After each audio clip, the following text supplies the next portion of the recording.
Les douleurs au dos ou au cou sont fréquentes lorsque les facettes articulaires de la colonne vertébrale sont enflammées ou lorsque la moelle épinière ou les racines nerveuses sont irritées. Cette inflammation et cette irritation peuvent être causées par des éperons osseux. Les symptômes liés aux éperons osseux généralement, développés lentement au fil du temps, s'aggraver avec l'activité, améliorez-vous avec du repos. Les symptômes spécifiques qu'une personne ressent dépendent de l'emplacement des éperons osseux.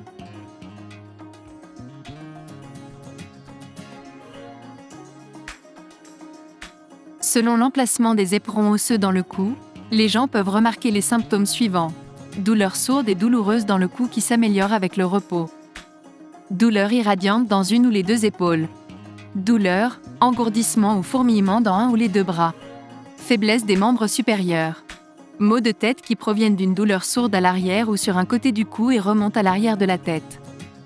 Un engourdissement, des picotements et une faiblesse dans les épaules, les bras et les mains peuvent être des signes de sténose vertébrale, généralement causés par des éperons osseux.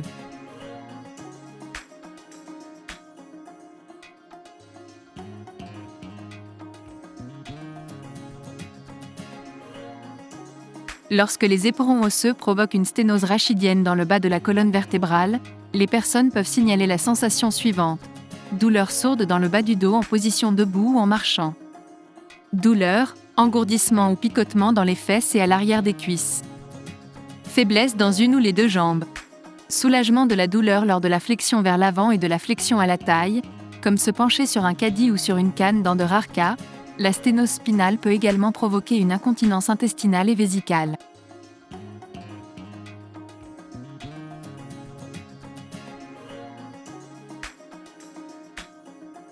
Comprendre le lien entre les éperons osseux et une condition appelée sténose spinale nécessite une compréhension de l'anatomie de la colonne vertébrale. Les 33 vertèbres de la colonne vertébrale forment la colonne vertébrale. Dans la colonne vertébrale se trouve un espace appelé le canal rachidien, qui abrite la moelle épinière et les racines nerveuses. Les racines nerveuses se ramifient à partir de la moelle épinière, sortant du canal rachidien à travers des espaces entre les vertèbres appelés foramen intervertébral. La sténose spinale fait référence au rétrécissement du canal rachidien. Dans le domaine médical, la sténose signifie le rétrécissement anormal d'un canal corporel. En cas de sténose spinale, la moelle épinière et les racines nerveuses peuvent se comprimer. Cette compression peut provoquer des douleurs, des picotements, des engourdissements et une faiblesse. Cela se produit généralement bilatéralement, dans les deux jambes ou les deux bras. Lorsque la sténose spinale affecte les jambes, les symptômes ont tendance à s'aggraver en position debout et en marchant et à s'améliorer en position assise. Le rétrécissement du canal causé par la sténose spinale osseuse ne peut être guéri sans chirurgie.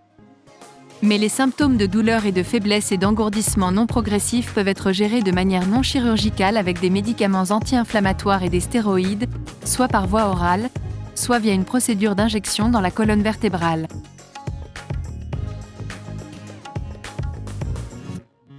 Les éperons osseux ne sont qu'une cause possible de sténose spinale.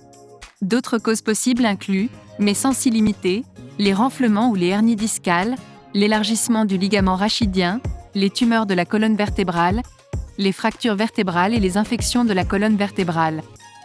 De plus, des symptômes tels que la douleur, l'engourdissement et les picotements dans les membres peuvent avoir d'autres causes, telles que le diabète ou une mauvaise circulation sanguine.